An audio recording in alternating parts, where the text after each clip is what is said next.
Chance for Torquay. Chris Hargreaves, the captain. If he stays offside, Carlisle checks instead. He's looking for Benyon. Sills. Hello and welcome to part two. So we've got a big Kelly's Corner. So we've asked a question. What was the question, Tom? The question was, with multiple bids apparently submitted to the club, this was sourced from Devon Live, we wanted to hear everyone's thoughts as the administration deadline looms. Are you optimistic, worried, or are you just taking things as they come in regards to the new ownership / administrative side, etc., etc.? All of them, personally. We'll see our bits first. Personally, if I have to say it quickly, I'm all of them. I just want a football club, but most of all, I want my community. And I want people that care, wherever we are, whatever we are, just people that care and a club starting to be run. None of this horrible, unpleasant blame culture. None of this horrible getting rid of, get the travel club back. Just read Clive's article, as I'll keep saying. Travel club, community, all the stuff like that. Away with all that. Try and start repairing the damage and getting behind that. Many people have different opinions. People have different priorities, or some people just moan whatever. But some people might think we're like that, but still, it's just that's what I want. But I'm obviously nervous, but obviously there's going to be a lot of politics, a lot of things that are going to happen. But there's a lot of different things coming out right now, isn't there? There's like 1 minute that's happening, 1 minute that's not happening, 1 minute people representing that but not representing that. I've got my opinions, but as presenter of Talky Talk, I have to keep we're neutral. We do have to aspire to everyone, of course, and it's very important to take everyone's opinions in. I learn a lot more from people's opinion I don't necessarily agree with, rather than just believing that everything's great that I think. So as long as it's done in the right way, that is me. So that's my opinion. Tom, what's your opinions? I mean, a lot of people have been after the trust to do something, make a move, show us your card. Yeah. They've worked very hard to come up with a plan. They brought people in, good people, we hope, businessmen who know what they're doing. Yeah. I'm surprised a little bit by the backlash on this. Part of it comes down to the part-time. Are we going to go? Can we talk about the part-time stuff? Because I was going to let people talk about it, but my part-time opinion, if we've got a football club that cares, and I understand people's really disappointment at that, but this is where we are. And if we don't get this all sorted by the AGM, we're in the 9th tier and it's amateur or part-time down there. So if I've got a football club that's part-time, and part-time doesn't mean we're part-time forever. Part-time can, even though we shouldn't judge, as I was pointing out today, the fact that we are at the bottom of the barrel full-time based on what we've had the last few years, because you can still get good full-time players. We've just recruited very poorly, evidently, which hasn't worked. But I do also believe part-time hybrids, you can get a lot of players, such as players that prefer at this standard, preferred having that because they can earn a lot more money, or it suits their life, because football doesn't last forever. If they get a good job now on the side of, and part-time doesn't mean just get on building site. It doesn't just mean that anymore. It can mean there's a lot of, you can work from home in London, you can do a lot of different jobs. I understand also that if it's managed well, it can work, can't it? It all can make anything work. And if, as far as I work it out, just because we go part-time in this division, if we get out of this division as part-time, it doesn't mean we have to stay part-time if we get to the National League. Didn't Stockport go part-time? Did I hear when Possibly, they kicked out or something? That's what I heard. It can work. Doesn't mean we're part-time forever. Understandable some concerns. Because I totally we've understand always been full-time. That's what people know, don't they? It's a pride thing. And people are thinking, are we ever going to get back to being a league club, or is non-league just who we are? No, it's obviously a worry, because I wonder if I'll see us back in the football team, football league in my lifetime. But these decisions have to be made if the trust and that are going to be involved. I think it's going to be hard decisions going to have to be made by these people, and they're not going to be necessarily the most popular, but I'd rather the right decisions are made rather than people with the right silly things that come back to haunt us in the future. And let's just have a football club. Let's just have a football club for let's make sure we have a football club before we all get heavier with everything. That's the main thing, isn't it? Yeah. And on that point, Dom, I think sometimes it's better to take a couple of steps back, or one step back to go forward. Yeah. Long time go forward. Really briefly on my part, am I optimistic? Yes. Am I worried? I think it's natural that there is still a bit of worry there. And ultimately, I think you just got to take it as we go, Yellow Army. Nothing, it's still going to take time, naturally. this week appears to be quite a big week in the history of our football club. Just for me, I just want a football club that's united. I want a football club that speaks for all the local residents of Torquay, Torbay, fully utilizes, youth and, all the schools and stuff nearby. We need to become a community-based football club again. Yeah. And, if we stay full-time, great, if we can afford it. I mean, let's be honest, being full-time has suited us so well over the last couple of years. But if we do go part-time, there are loads of clubs in the National League South that do this hybrid model where it's 3 or 4 times a week where they train, which is, almost close to being a full-time football club. So, and again, as you guys have said, there's, it doesn't mean going part-time for a couple of seasons means we have to stay full-time forever. But I think it's important to recognize the situation that we're in, the reason why we're in this situation. And ultimately, it's just important that we have a football club in Torquay to support going forward over the summer into next season and for generations to come after that. It's just been so mismanaged and misguided for a long, long time. This football club needs complete change from top to bottom. And whatever consortium that hopefully takes over, I do hope they have the best interest for the football club. I'm a big, big believer in fan ownership, or at least having fan ownership on side, running the football club. I look at Exeter City and just think, wow, they've, you see what they've done since going fan owned, and it's just incredible that they're in League One. They're profitable and they're sustainable. Not saying that, all clubs, get all, it's not guaranteed success, of course, and it's going to take time, and it might be a long time until we can look up and say, you know what, yeah, we're going to push back for the Football League. We have to just right now make sure that we've got a club to support going forward. And I think you look at the crowds that we've got, again, I keep saying it, you look at, playing more, we've got the ground, we've got the fan base, and if we can stay at the 6th tier, that's a big, big advantage going forward, instead of these clubs like Chester have had to do, drop down the leagues and then fight their way back up, like Macclesfield as well. There's totally right, such Tom. a big, there's This such is an a thing that opportunity people there. keep forgetting. Like, I would take 6th tier in the as a part-time to, rebuild a club for a bit, rather than 9th tier and then try and get promoted and then go to a complete unknown. It's already the unknown we're going into. Give me Torquay United, part-time, but sustainable, making profits, making money, not making generating millions revenue of as best they losses. can. Yeah, Of course. But that's the thing as well, the debts. It's just incredible to think how much this club's been run into the ground. But how anyone can sit there and go, done a great job, my job. Have you seen the losses we've done? Well, I'll do a separate episode on Leicester City if you want. You want to look at CEOs as well there. But they've taken a pay cut from 310 grand to 303 grand, in fairness, with what's going on there. But how these CEOs can look at it and go, right, that's great. But we had that forum, didn't there? And there was nothing there that suggested that they had any idea. Anything was going wrong at the club. If you watched that as it's washed, brainwashed. as a non-football fan, you'd be like, oh, so everything's okay, is it? It's all brainwashed, and I feel a lot of people have got brainwashed by it. Give me an owner directors like the Western directors who I happened to be sat quite close to on Monday. Their passion, they were cheering every goal. They, heading every ball. They were so passionate. And every time we scored a goal, I looked over to. They've done great as a football club. And then I look over when we score, absolutely nothing, soulless from all there. I mean, we know that the trust have only our best interests at heart. So we know that, don't we? We don't know what the other parties are. That's the unknown at the moment. So, but if it is to be the trust, I think people should back it, and I hope they will. But it might. If it ever carries on, I'm saying this now. If it ever carries on like it is now, I'm not stepping foot in Playmore. I will wash my hands, because I'm not being treated like we have been treated. We're not having our community destroyed. We're not treated by customers. We're not just, especially us, because we're in a position of, we have voices at times, and other people who have spoke against the club as well in the past, and they're literally like watched. We feel watched all the time. I should never go into my football club feeling like that.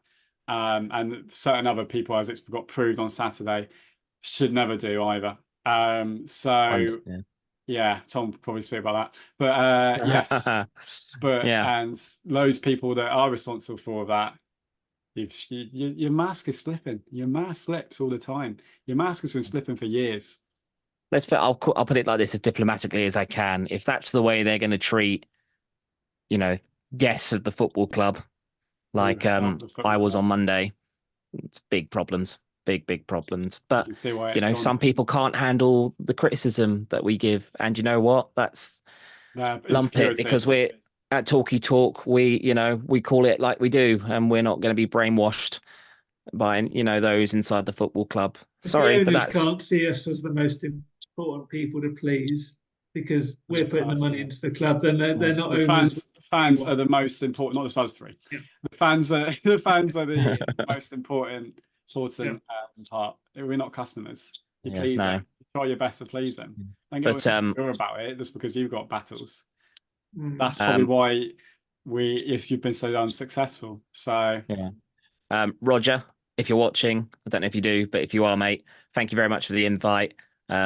Very, very kind for you to think of me and the travel club and all that for being in your box on Monday. So thank you very much, mate. And look forward to hopefully next season doing it again. More good times, yeah, more good times, both fans. But we'll go into Kelly's Corner now. We're going to Kelly's Corner. A very big Kelly's Corner. Yeah, have fun. All right. I miss Kelly's Corner. I think everyone's missed Kelly's Corner by the amount of input we've got tonight. And again, thank you very much, Yellow Army. I know we've not been able to do a lot of questions recently, but again, hope you can understand emotions are high. There's a lot of things changing at the football club. So yes, this will be outdated by the time it goes out. Absolutely. Better get it out quick tomorrow then, Sam. Have you seen Southwest Internet? It's not a good site. It takes me 3.5 hours per video to upload. Really? Yeah. Right, so we'll go into it then. We'll go into Twitter first. Thank you again to everyone who contributed this week. So we start with Steve. He says he thinks he'd be more optimistic if the choice wasn't down to Osborne. You just know he'll handle it badly. He doesn't want Heyman near the club and says that he should back the Tust. That can all change this week, though. Yes. Whose choice it is, as far as we're aware. Yeah. Alan Wills says, I'm optimistic as it sounds like the bids are likely to be towards maintaining the football club rather than profiteering from a stadium complex.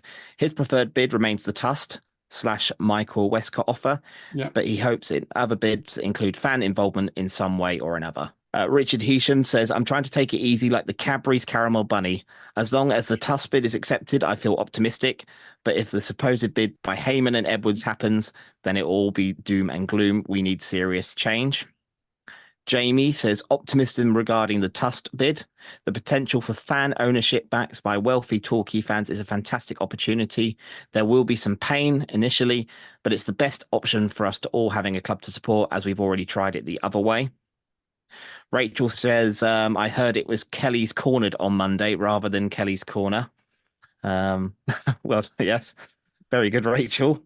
Hashtag corporate clash. I'll say no more. Paul Hepworth says he's concerned about any potential Heyman Edwards involvement. The Torquay Groundhopper. I'm not hopeful. Feels like whatever happens, we are out of the frying pan and either into the fire or into regional mediocrity.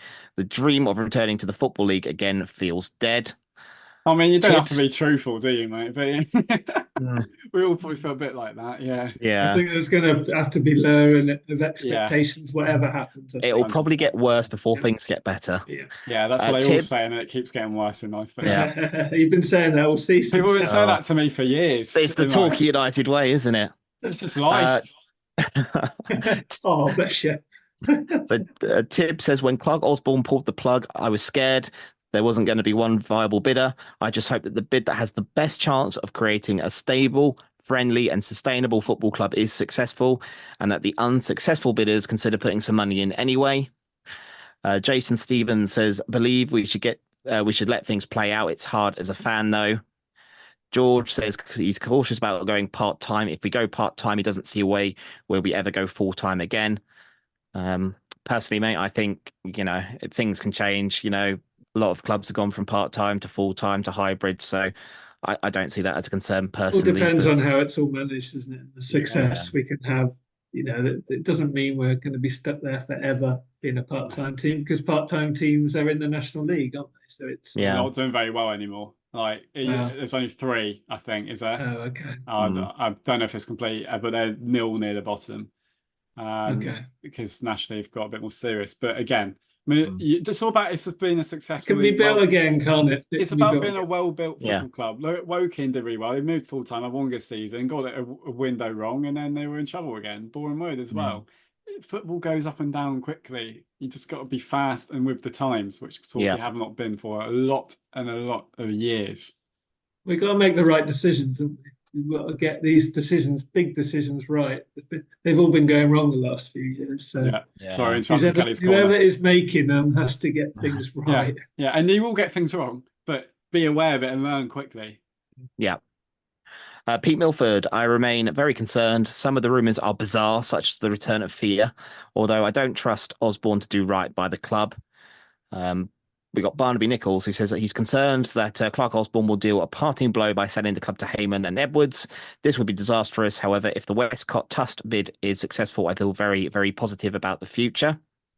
Bob Bamber says, talk about the club going part-time. Is there much logic that says that we will save money going part-time? Dave Morris says, optimistic, whatever the outcome, he is sure that our fan base will find something in it to fall out over. That's very true. Everyone moans about everything.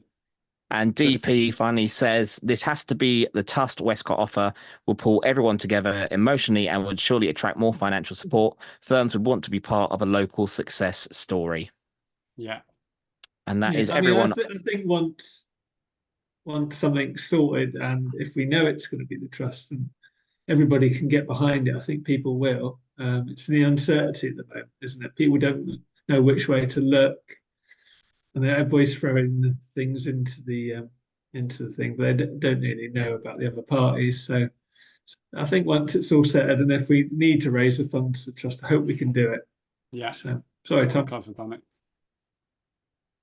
Yeah, I mean, I certainly would put what I can in to the Trust if their bid was to be successful, and I'm sure many others would. At the end of the day, the dream is you'll want a multimillionaire to come in and fund your way like, Wrexham have done. But the reality is that's not going to happen by the looks of it. No. So they had their chance. Yeah, they had the chance. Right, on to Facebook. So we didn't really ask a question on Facebook, but there was a lot of traction regarding a post about Mel Heyman and Ian Heyman, who have apparently put an offer in. According to Richard Hughes. According to Richard Hughes, we should add. And there is so many comments on here, and I mean loads, 65 comments. So I'm not going to read all of them. I'll pick out the ones that come out that don't have any swearing in it or anything like that. Sorry, I was eating one. That's all right. So Andrew Hines says he can't see Osborne accepting any bids. He can see us going into administration, as he'll like to twist the knife in a bit further. Although I do believe if we do go into administration, that takes all decision making away, doesn't it? Him, so he gets off lightly. Yeah. Paul Hepworth, a big part of the toxic and rotten culture seen at the club over the last couple of years. No thanks to the Heymans. Rumours are rife as well. Martin Peters says there is a possibility of foreign bid in the mix as well, so everyone might be caught up in thinking it's going to be just Tust or local consortiums that are bidding for the club. Again, you hear different stuff every day, don't you? I mean, Stephen Badcott says, seriously, how would that bid be more viable than Tust with a collection of local investors? Have they omitted George Edwards from that suggestion on purpose? Who else have we got on here? Mark Biffle says it doesn't matter who else bids, as everyone seems set on the Tust bid and have written off anyone else who tries to buy the club. But again, I think personally, it's just one of those we have to wait out and see what happens, really, don't we? I think Michael Westcott was clear the other day, wasn't he? That the Trust weren't trying to run this down everybody's throats as as the only option. If somebody else comes along and it's the right deal for Torquay, that they would step aside or make it work. So yeah, I agree. I think the Trust. But again, I think it's important to say that as much as we are all Torquay United supporters, we all have different views, and it's very important not to That's fall okay. out or, Yeah, you know, that's stupid. at the end of the day, we all want what's best And you for our can football change your club, views and as well. You can change views your can views. change. Yeah. But ultimately, we all want this football club to carry on in its original form and just get through this. But, you know, just because people have different opinions doesn't mean we should all fall out, Yellow Army. I think we should just take, you know, we need to take things as it comes and just wait and see. And I We think don't And Nick want Club to United. backtrack to what we had before in any shape or form, do we? Yeah. That is the main thing for me. I don't want that atmosphere around the ground again. I don't want Yeah. Oh, it's some horrible. of these people involved still. So that's so important.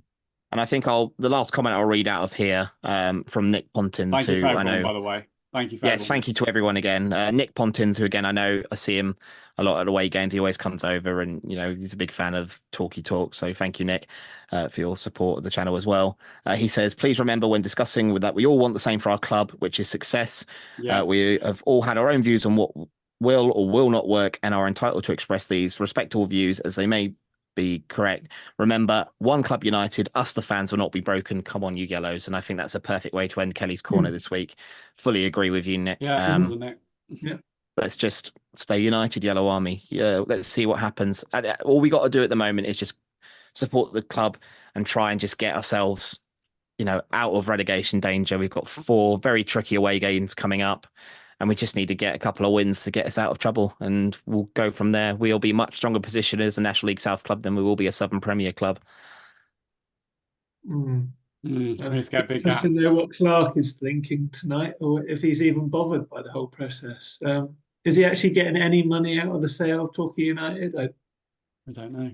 I don't know. If he's not, is he bothered? You just have to look at the accounts that came out, you know, the other day. You know, we lost 1.1 million last, you know, I up think to he's what just was it, happy June? to cut his club and not pay any more money out for the club, isn't But he? as a football club, we're losing £3,000 a day. We lost £3,000 a day on average last year. I'm £3,000 finding a that day. hard to buy, really, that we're But losing that. how do you get to that point? It's How do you get there? crazy. Yeah. I Need a said deep to dive into the figures, don't you? And the people who are interested in the club will see that and work out where it's been going wrong, I guess, and how it can But it's be. like I said to Mark, who runs the travel club, and, you know, had a full coach to Yeovil, and, you know, it was great to see, you know, a busy coach for a change away from home. It's like them putting on a 52-seater and only selling 15, 20 tickets and making all these losses, but carrying on. Like, surely, you know, if you're a sensible business person, you'll identify where you're making the losses and you'll act on it, surely. Yeah. But I mean, I don't know. I mean, I wouldn't know anything about the outgoings at a professional football club, full-time football club. But it The just strange seems thing for me is last summer they could have cut cloth a bit. It sounded like they paid some of these players more staff. to come back. More staff came on, didn't they? As well on they the paid house. better wages to some of these players to come back, I heard as well, which is unbelievable, really, because you think, well, we're going down a division, we're going to have to make allowances for that. But that includes the Derby TV money from both the TV games as well. So it would have been a lot worse than that. Yeah, it's crazy. Yeah. There's just I hate saying it, but there's just, again, so much potential that this football club is missing out on. Like my hospitality experience being one. Give me a message, Talk United, if you want some pointers, because you're missing out on some revenue there, I'm telling you. Yeah. But I digress. It's just unacceptable to me that we can lose so much over one. I just don't understand it. And it does make me wonder whether certain individuals were taking more than they should, or they think they deserve. That's what, you can't just fail completely and then have no explanation for it. Very dodgy. Very, not even just dodgy, just very disappointing. What a failure. Honestly, it makes me feel better about my jobs. I never have to feel like I'm bad at, worry about that. Crikey. Seen a lot, whoever's been in charge of Torquay the last few years. How you completely alienated your whole fan base. You completely, well, most of it anyway, you completely alienated a lot of community and they made such bad losses. It's like a lot of people used to have a go at Bateson, didn't he, for running it like an iron fist, but running it even. Crazy. Running a football club even. Our crowds have still been good as well. It's not Yeah, like our crowds it's have- not like we're getting not like our crowds That's have gone incredible. down over the last couple of years markedly. We still averaged Again, if we're doing, imagine if we're doing well, we could get 3,000 regularly, get 3,000 over the winter, and then if a community felt supported, community felt listened to. But, you know, we've said this for years and years, and that we are. So Judgment Day, Torquay United, will our football club start to be turned around? We can all hope so. So And thank then you we very move on. much. Yeah, go score on. predictions for Welling, I was going to say. Oh, good, yeah. I can hear Well, Chris in my ear. so- Score prediction for Welling. That is the important part I was tuned in for. Welling. They're in good form, aren't they, Welling? I mean, they were New manager, and they've turned it all around. 2-1 Welling. 2-1. Jesus. 2-0 Welling. Their pitch is a bit of a bog. I went there a couple of months ago to watch Hampton play there, and they fully deserved their win on the night. And yeah, it's not going to be a lovely playing surface. Yeah, I think they're just. I think it might be 2-1 to Welling as well. Sadly. Show some fight, players. Show some fight. Show some responsibility. I think they've got so used to losing away days. I think it's pathetic. What are you? What are they? Yeah. Yellow Army, we've got the Torquay summer hats in stock again. So if you want yours, message Dom. And if you're potentially going to Welling on Saturday, get yours on Saturday. You're going to be there, Tom, aren't you? If you can. Fingers crossed. All depends on work, but by the looks of it, I should be there with plenty of time. So, well, there we are. Thank you very much for joining us. Thank you for all the support. Whether you agree with our opinions or not, that's all part of doing this. That's all fine. Keep it not personal, and that'll be okay. So as long as they watch, like, and subscribe, that's the important subscribe. thing. Get to how are we still not at 500? This is the biggest problem. But no, okay. So thank you very much for watching, and we'll see you in a couple. Well, next week. Here's Hargreaves, chance for Torquay. Chris Hargreaves, the captain. If he stays onside, Carlisle checks instead. He's looking for Benyon. Sells.